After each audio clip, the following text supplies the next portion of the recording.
Gathashia mwanya mwiroreri wa Fuma Tv, karibu sana.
Wiganire muno makiria gukorwo ri thiini wa ceceni ya Fuma Tv kuria tukwiraga ni kirathimo wa mukire ngeithi ciakwa muno haria hothe ungikorwo na karibu sana thiini wa mohoro maitu maria tukoragwo tugikurehera o muthenya nigetha tugatigirira no hata kumenya uria gwatinda gukihana ni njitagwo Lea Wanjiko Wanjunge igwa wiganire muno gukorwo ri hau na ni ngwiraga kaingi ungienda kwaraniria hamwe na ithui namba itu ndiaga thiini wa screen kiria gwika no gwitikira kuoya namba ungikorwo mohoro ma hinahi ugetikira gukorwo gitumenyithia na nigetha tukahota gukorwo tukimenyithia andu acio angi tugatigirira maundu macio ni mahota gukinyira andu aria maragitwirorera. Ukienda guturumirira mwena-ini wa Facebook itikira ku like page itu twitaga Fuma Tv ni kirathimo, like, comment, share na nigetha nginya tukinyire andu aingi na nginya hindi ria utari hakuhi na TV yaku no uhotaga kurumirira nginya mohoro maitu tondu ni twikagira mwena-ini wa Facebook.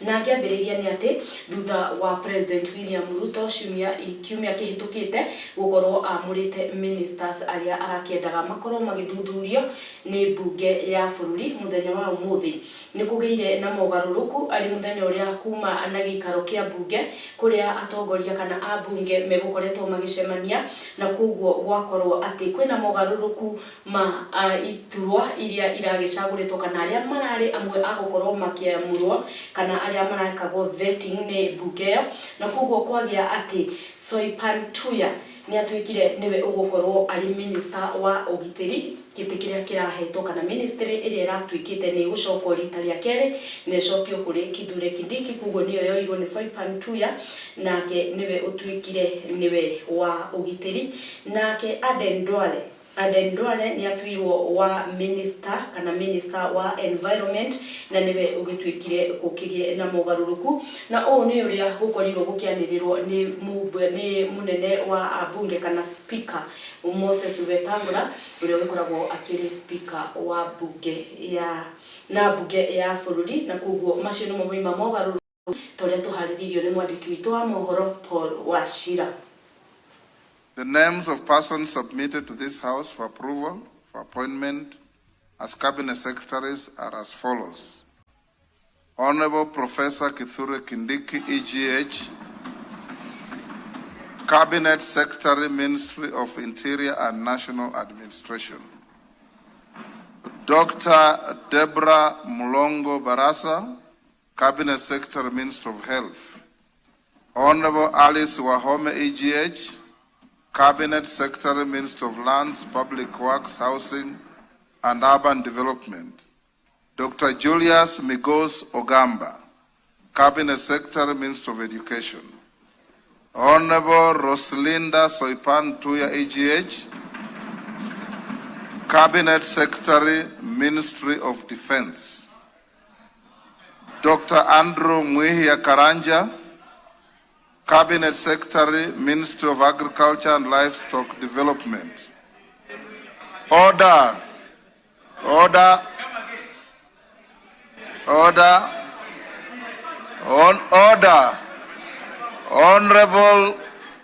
Honorable Rosalinda Soipan Tuya, AGH, Cabinet Secretary, Ministry of Defense. Dr. Andrew Mwihia Karanja, Cabinet Secretary, Minister of Agriculture and Livestock Development. Order, honorable members. Order. Order. Honorable Aden Bare Duale, EGH, Cabinet Secretary, Minister of Environment, Climate Change and Forestry. Order. Mr. Thutha wa Speaker Moses Wetangula gukorwo anirire abunge aria marakiamuritwo ni President William Ruto na akorwo akianirira mogaruruku maria akiuma anirire megie iturwa icio iria itwikite cia gucenjio mubunge Nyikal ni atwikite wa kwaga kuiganira thutha wa Moses Wetangula gukorwo agithoma kana kiheana list ya maritwa maria marakiamuritwo ni President Ruto kiumia kihitukite na ni akorirwo akiuria ciuria na korwo akiuga ati Speaker Moses Wetangula ndananirira kuringana na uria marakiwe kana list iria akiuma nayo muthenya wa umuthi ni korirwo tofauti kana korirwo mugaru na uria President William Ruto arakoretwo anirira na kuguo ni acokire agicokerio no niguo erirwo ni Speaker wa bunge Moses Wetangula. Is so important because it is actually the crux of the matter of what is happening in the country today. The ministers, the cabinet secretaries were dismissed from public pressure because due to public pressure, apparently, clearly, the public, going by what was happening, had actually lost confidence in the government. And when they invaded parliament, this was a loss of confidence on parliament and its credibility. Therefore, Mr. Speaker, the process that is now reversing that must start in the most transparent way, without doubt, absolutely. Mr. Speaker, what the President announced is definitely different from what you have read to us. Mr. Speaker, at that point alone, the public will not really have confidence in what we are doing, unless probably the President came and first of all made the changes. He has the ability to do that. But what the public knows of the people we are going to vet is actually what he announced.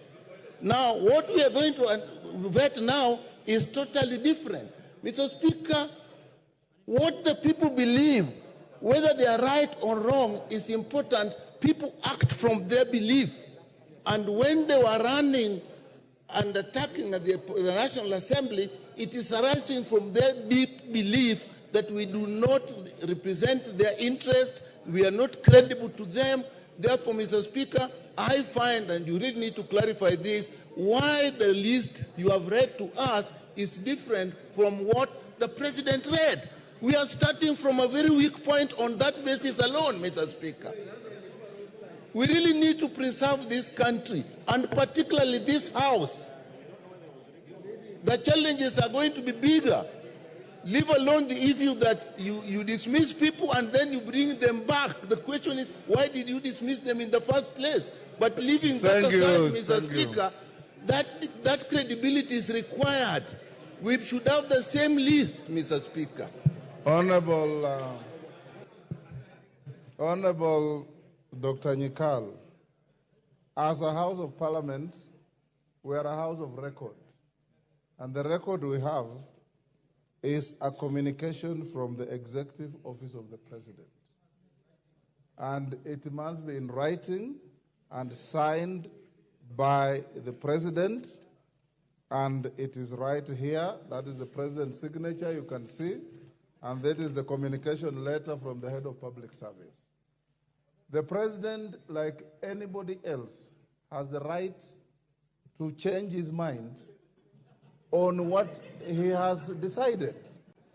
What is important is the record that comes to this House. And the record that has arrived in this House is what I have read to you. Remember that nobody will become minister, one, until and unless the President has written to Parliament, two, until Parliament has sat in committee and vetted, and three, until the whole House has voted on the report of the vetting committee. That is what is important, Honorable Nyikal. We have had cases before where members were pronounced on media as having been appointed as ambassadors, and we have received communication that shows that they have been transposed from one station to another.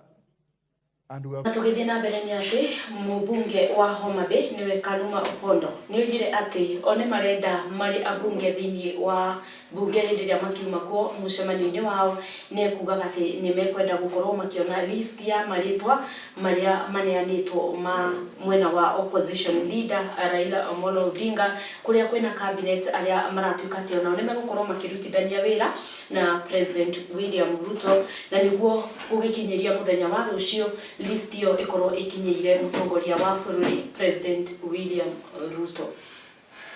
I'm the chair of that committee. You are the chair? Yes. You are the chair. And you are loyal assistant, Honorable Speaker. Honorable Speaker, in the year 2018, this is what the High Court said regarding public appointments under the new constitution. And I quote, Honorable Speaker, that August 27th, 2010, ushered in a new regime of appointments to public office, whereas the past was characterized by open corruption, tribalism, nepotism, favoritism, scrapping the barrow, and political patronage. The new dispensation requires a break from the past. The Constitution, sorry, Honorable Speaker, the Constitution signifies the end of jobs for the boys era. Article 10 sets out the values that must be infused in every decision-making process. Honorable Speaker, I'm saying this is a critical reminder to us because we are at a point in time when the nation is looking unto this House to provide the leadership it needs. Honorable Speaker, it is for this reason that last week, even as the ODM party, independent parties of Azimio also, we sat and said that the government of Kenya belongs to all of us. And Honorable Speaker, we met as ODM and we resolved so. I'm saying this because I don't want some confusion I've seen circulating. Somebody writing saying if members of the ODM party are appointed to government, they are going on their own. We met and resolved so. And Honorable Speaker, Don't say no. When the ODM party speaks, even as Emio has spoken, Honorable Speaker, there is a tendency coming up in this country. Honorable Speaker. Honorable Speaker. Honorable Speaker, let me explain to these people the law. Let me explain to these people the law. I will speak. Order. Honorable Speaker. Order, honorable members. Honorable Jalas. Yes. Yeah, we want to speak. This is not a baraza in Langata. This is a House of Parliament. Go on. Honorable, let me address, Honorable Speaker, what is in Article 232 of the Constitution. It says the public service will have the face of Kenya. All ethnic communities will be there. Persons of the gender quotas prescribed under Article 27 will be there. Honorable Speaker, as a person from an ethnic community, I will not agree to a position where people say everybody is in the government of Kenya except Luos. Yet Luos also pay taxes. Honorable Speaker, I therefore want to congratulate the President for the appointment, but request the President that within the week, as soon as tomorrow, we want to see those other appointments Baba was to forward to him. And we want all of them approved. And Honorable Speaker, if that can happen, then we are going to push this thing very fast. We cannot leave anybody out. And Honorable Speaker, let me send a warning. We want to tell people sending conflicting positions from the ODM to remember that they are on an interim position in those positions. We can remove them if we resolve a position and then they contradict it. This one has to happen for the good of the nation, and we are telling the government we are ready to serve to secure that Kenya moves properly. Thank you, Honorable Speaker. Order, honorable members. Order. Next order.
Junet Mohamed nĩoigire atĩ finance bill ya 2024 nĩ yateanĩirio na oho nĩoritie Speaker Moses Wetangula etĩkĩre mamiarĩrĩrie kana marĩrĩrie ũhoro wĩgiĩ finance bill ĩyo ĩrĩa yakorirwo yateanĩirio nĩ President William Ruto na nĩgetha abunge arĩa makiuma kũu kana abunge a bũrũri makorwo makĩmenya mũrũgamo wao o mũndũ akorwo atuĩte matua make megiĩ finance bill ĩyo tondũ tũharĩrĩirio nĩ mwandĩki witũ wa mohoro Speaker, I wish to comment on this matter. You know, communication from the chair is never debated. Mr. Speaker, it's true, but this is a very, very weighty matter, Mr. Speaker, the memorandum from the President on the finance bill. Yes. For the simple reason, Mr. Speaker, first, when you look at this memorandum, you'll realize that Kenyans have not yet come to